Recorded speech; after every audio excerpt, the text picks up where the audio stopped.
What's up, everybody? Welcome to New Numa Godcast. I'm your host, Norman Brown, aka The Professor. Today, I want to get into the subject of fatherlessness. And I want to say that this was birthed out of something that I heard recently. I was at church and we had a guest, I guess you could say, organization, so to speak, of young people who came to represent a portion of YWAM, but it's specifically associated with something called circuit riders, and their name as a collective group is called Black Voices. And one of the ladies, the young ladies, her name is Anna. She was ministering and she was talking about Moses, and she pointed out something that I never thought about before until this particular time. And I was like, wow, I never thought about the fact that Moses had a situation where it seemed like he was fatherless. His father wasn't around at all. So we would assume that his father died. We never hear a mention of Moses' father.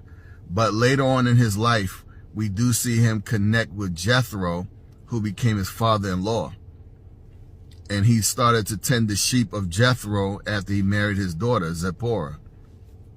Now, this is very interesting because it brings a whole new light to certain things about Moses that we saw, that we witnessed, but it now gives a clearer perspective as to why those things were happening. And I say that because Moses was in a situation where he was not raised around his family. I mean, it's clear that he knew who his sister and brother were when he grew up, because when he was an adult and he came back to Egypt, he went straight to them after he was around, his people trying to get them out of slavery.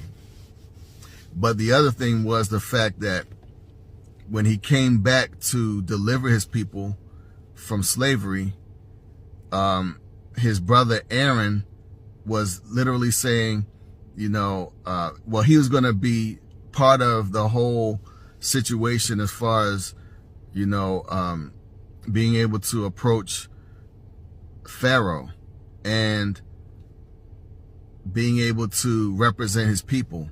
So he went to Aaron, and Aaron joined forces with him to go speak to Pharaoh. So obviously, like I said, that means